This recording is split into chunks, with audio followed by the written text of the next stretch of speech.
I'm here with Cam and Zach. They've just finished their presentation to the judges. What were you in there presenting?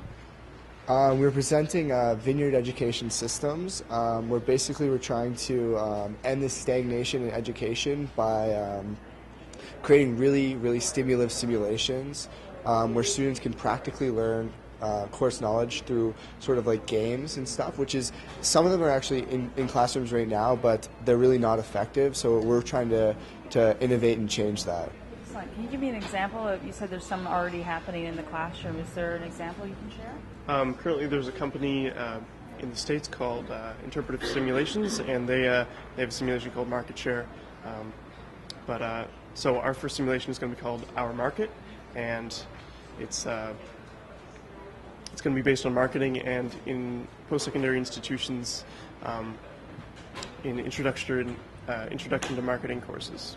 Okay. So I've read a lot of articles recently about gamification on websites, that a lot of websites now, instead of just being that sort of online brochure, are getting into gaming, allowing people to participate, gain points just by viewing the website. So you're taking gamification to a new level and bringing it to the education system. Can you give me an example of what that might look like in the classroom? Well, yeah, basically students would purchase a code and go to a website that you pay for, which is the current model, and then they'd play with a group of 3 or 4 people.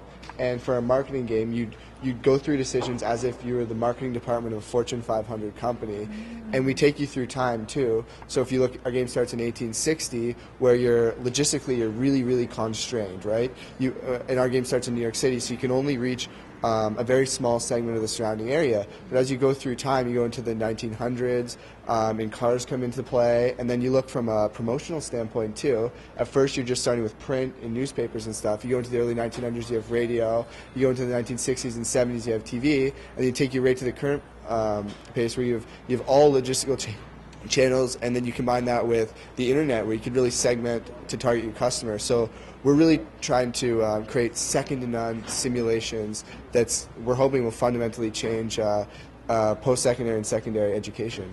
That's incredible. How did you come up with this idea? The idea started with just a basic video game based on business. I was interested in learning more about development, so I thought I'd do what I know best. So being a business student at Dalhousie, we started with that. And then as we began talking, Cam and I, we started iterating on the idea, and eventually came to this, as we saw there was a huge problem in education that we could solve. Yeah. Wonderful. So Cam, you study at Dalhousie as well? Yeah, and just to kind of follow up what Zach said, is that we're both in the business program, so on the ground floor we can see the problem. We see that students aren't engaged. We see that people aren't participating. We see that people don't show up. So naturally, kind of with a little bit of an entrepreneurial background, we both sort of think the same way, is that there's a problem and we're going to try and find ways to solve it. And right now this is the best way that we can see. We've kind of evaluated a few different issues, so we're really excited about where we're going, because we know there's a problem and we're going to relentlessly try to solve it. That's wonderful. So have you been involved in entrepreneurship before? Yeah, both of us have. Tell me a little bit about your background.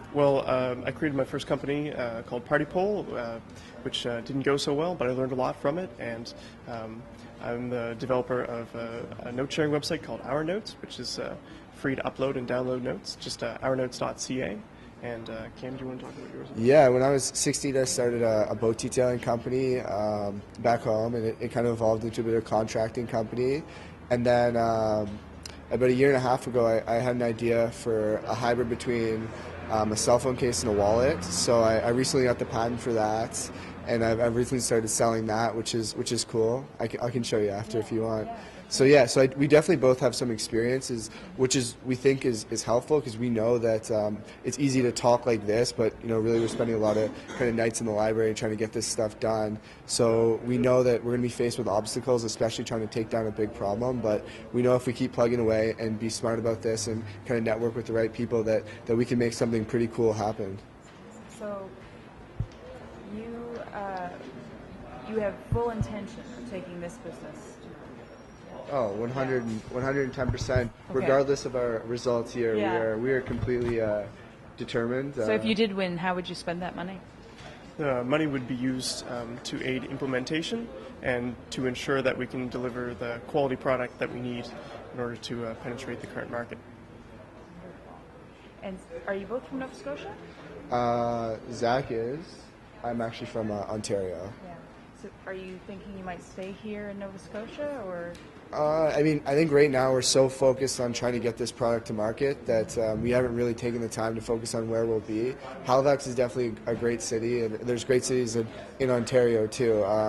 We're definitely going to stay in Canada, but we're focused on solving this problem, and then we'll go where I guess where the business is after that. How were the judges in there? They were tough. I mean, they were good though. It was really cool to be in the room with such accomplished people and such entrepreneurs and an IP lawyer and a banker. So you kind of get the three ends of the spectrum, which was interesting. But it wasn't too much love. They asked some really good, tough, fair questions, and it was a great experience for the both of us, I think. Have you ever considered going on Dragon's Den with the idea? Our idea is currently not in the stage where we need a large amount of venture capital. Right. It's we're currently bootstrapping our way, and small amounts of money will definitely go a long way. Later on, it's definitely a possibility. We believe that we have a good enough idea that we'd have a good shot at it.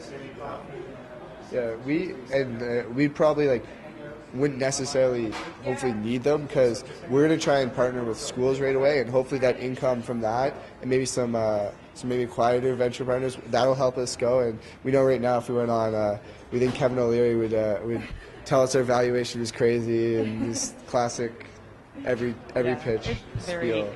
entertainment versus more than businessy. Yeah. But still very interesting. Yeah. Yeah, no, Yeah. it's a great show. I watched Yeah. last night's episode actually. So thank you so much for talking to me. I wish you all the best. We'll Thank be here you. all day and watching the results with you. Yeah, so are we, nervously. Yeah. All the best to you. I think Yeah. you're onto something. The gamification so, is yeah. pretty. It is Yeah, huge. So it's- you're sitting on the edge of something really large. That's what gets us up early in the morning. Yeah, that's wonderful. Yeah. Thanks so much, guys. Thank you. Okay.